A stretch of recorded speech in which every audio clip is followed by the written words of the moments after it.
why didn't you take the other path? Because I'm sure that would have been a lot easier than going, yo, I'm going to be an artist.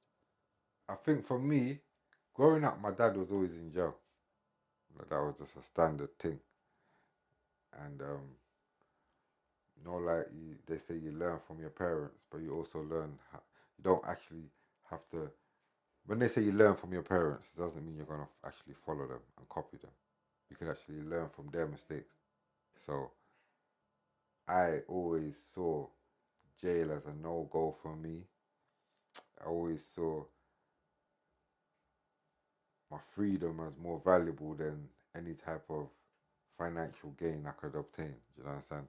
So I weighed up I done, obviously I was about, but I didn't do anything that was crazy, which I knew, I could actually proper go to prison for this, so I could proper fall off the track. So yeah, and I always had my mom. My mom was a pillar for me, so she was always there for me with regard when it came to financially, etc. And that's why you have to understand. A lot of the people I grew up with, it was a lot to do with financial restraints.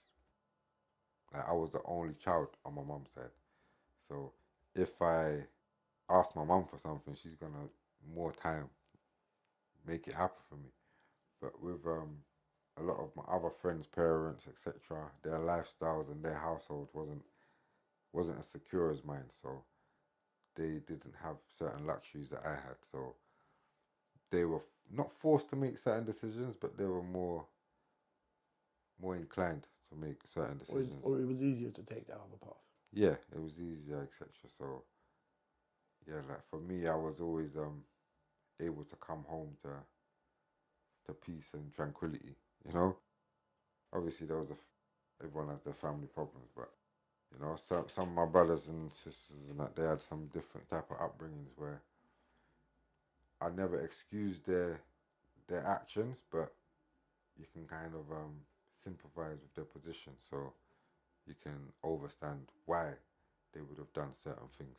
One thing that's not luxury for me is time. Yeah, I don't have the time to be able to go back and listen to something a million times. So when I listen, I try and listen attentively to try and catch as much as I can. And certain things that you were saying, like you tried to tell your brothers, don't do this, don't do that. People don't listen. Then they fall into the traps of whatever they fall into. Those are the kind of lyrics that I recall from you, that you were always trying to guide people. Did you feel like because you had options, you were trying to in some way show these other people that there is options? I think, yeah, subconsciously probably that was the reason and the origin for that angle and that approach. How easy would it have been for you to take the other path and go for the money and actually make the money and put all the substance aside? Well, easy, I think, ultimately. I think there's been positions and times, or many times in my career, whereby I could have easily just made foolishness, like made a foolish decision and just made music for the masses, so to speak. And that's what I don't mind making that type of music. Like, this is my studio. If one day, if we turn off the cameras and we turn on a beat and we catch a little jokey vibe and we boom bam boom, and that happens, that happens. But you can't pay me to go in the studio and creatively make something that's just, this is just for the money, so talk about girls and shooting people, please.